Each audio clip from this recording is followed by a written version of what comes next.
studio where we make most of our knitted accessories and products, cushions, blankets, creatures, and we also use it as a base for to send ceramics out and do a bit of everything here. So welcome to the studio.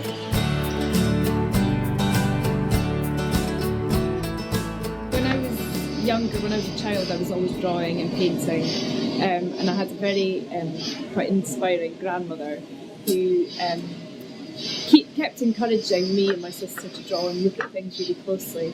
And she was a bit of an amateur artist herself, so she would get our little doodles and drawings framed, and then we'd sell them in local art shows and just in the town, where the nearest town. So I kind of, from quite an early age, realised that you could sell your work and make money from it. And I remember getting like £90 once from a drawing, and I was like completely like over the moon with that. So that led me on to studying art, and art was kind of the only subject I was any good at school. And then that just naturally progressed into art school, going to study textiles at Gray's School of Art. I think I chose textiles because it was very hands-on, and I liked the kind of process of printing, and knitting kind of didn't come straight away. It was more kind of the printing and visualisation, drawing, things like that. So I chose textiles there, and we did get introduced to knit, but it was very basic, just kind of using a domestic machine. We got told how to sort of cast on, but that was, and then left to it. So my final show was kind of very much inspired by the landscape where I lived in the northeast of Scotland, and it was kind of relating to the weather and the kind of forms and textures and things and colours that you see up there. So lots of browns and greens and greys.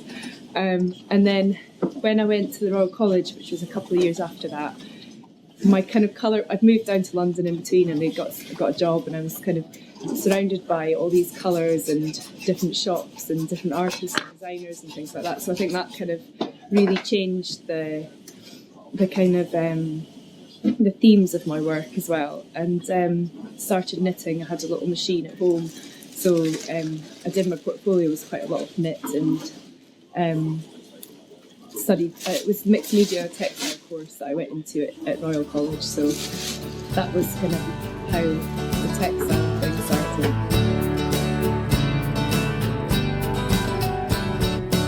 Well, at college, at Royal College, you kind of when you study textiles, most people end up making samples for industry, so making kind of little square samples that they will sell to fashion houses or big commercial companies and things, and that was kind of how it was geared, what it was geared towards. But I was always like, I wanted to make a product, and I didn't really know what it was going to be, but I wanted to make something kind of from start to finish that I could then sell.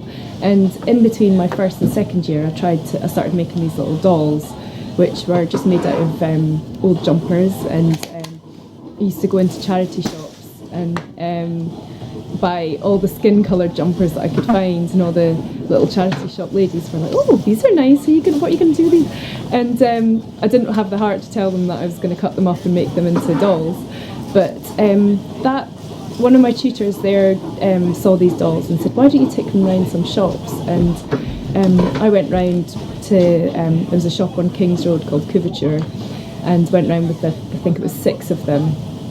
And they told me to go away and have a think about it. They'll have a think about it.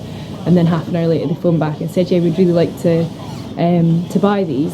And so after that, they would buy about 20 a month, and I would get about £400 a month, which helped me through college and paid my rent and stuff. So back at Royal College again, my tutor who'd seen these dolls was like, "Right, Donna, what can you do next? Like, why you can do these dolls now, that's something on the side, but how are you going to challenge yourself more, and how are you going to develop them more into something more interesting?" And so at that time I was also looking at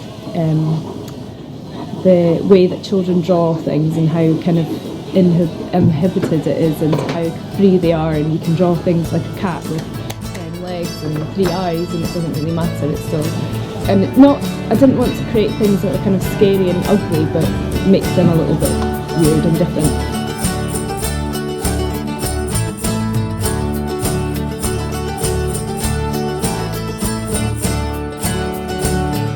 Because of the technique of knitting that I was using, it kind of thought, well, there's other things I can do with the same sort of technique and the same kind of aesthetic as well. So I thought I started doing cushions and blankets, and I thought, well, now that I've built up relationships with certain shops, and what else can I make that would sell in the same market and sell to the same type of people?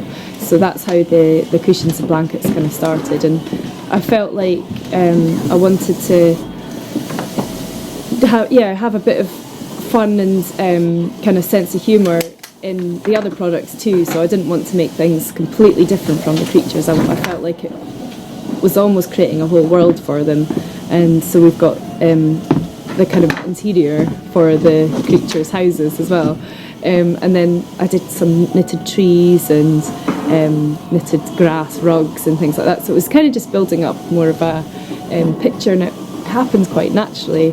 A couple of years ago, we thought it's quite apparent that our main kind of business runs from sort of August, when the trade shows are, right through to Christmas, and it's like we have to do loads and loads of work then, and that kind of sees us through the rest of the year, but it's so seasonal. So that a couple of years ago we decided to do some ceramics, which is kind of a less seasonal product, and still like try to keep that kind of fun aesthetic and sort of a bit of a sense of humour and in the ceramics as well, so that it didn't look completely different to the rest of the range and what I've kind of built up and what I'm known for. So it's nice to kind of do new things and push yourself on and use different colour palettes and use different inspiration, but kind of it's quite important to keep the core style, I guess, if you like, so that you don't kind of move too far away from what you started doing.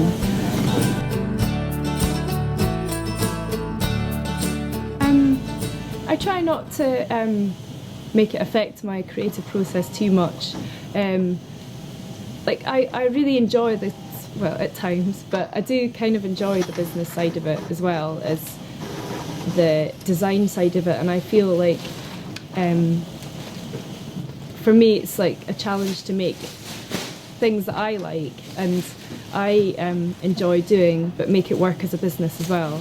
And that's really important, because you can design anything and draw and paint and everything, but if you don't sell it, then you're not going to last very long. So I think it's really important to kind of get that balance right. And I do a lot of projects which are maybe not just for money, but they might have an impact in another way. Like they might just give us more press, or they might appeal to a different type of audience, or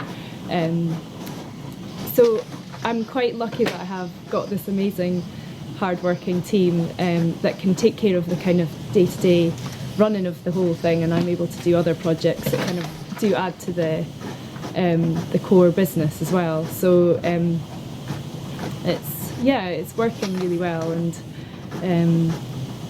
it's great working with other people, because I think I'd be very lonely on my own. Lots of pattern, lots of colour. Sometimes I just see two colours together and it can be like a tiny little snippet from a really far distance, and I think, oh, that's nice, and it kind of goes in somewhere, and then it comes out later on when I'm actually sitting down drawing or on the computer. But these are just, I don't know, some sort of collection of weird objects and patterns and colours, and I quite like to surround myself in not only my own work, but little objects that I've picked up from different travels and things. So at home I've got like lots of shelves with loads of different things on them, and then I think subconsciously it sort of feeds into my work. I think I'm really kind of allergic to routines, and I get really bored with doing the same thing over and over again, or getting up at the same time, or having to be in the same place. I don't know why that is, but so I always tend to work in quite a spontaneous way, and I think even like when I'm given a brief, I kind of don't really read it properly and just go off and do my own thing. And usually it works, and sometimes it doesn't, and I have to go back and do it properly. But it's nice to just have a bit of a play, and I think like being creative, it's quite difficult to stick to rules and stick to kind of proper ways of doing things, because you kind of, that's your brain, you're trying to think of other things that are outside, that break rules a little bit, and otherwise we'd all be pretty similar and boring.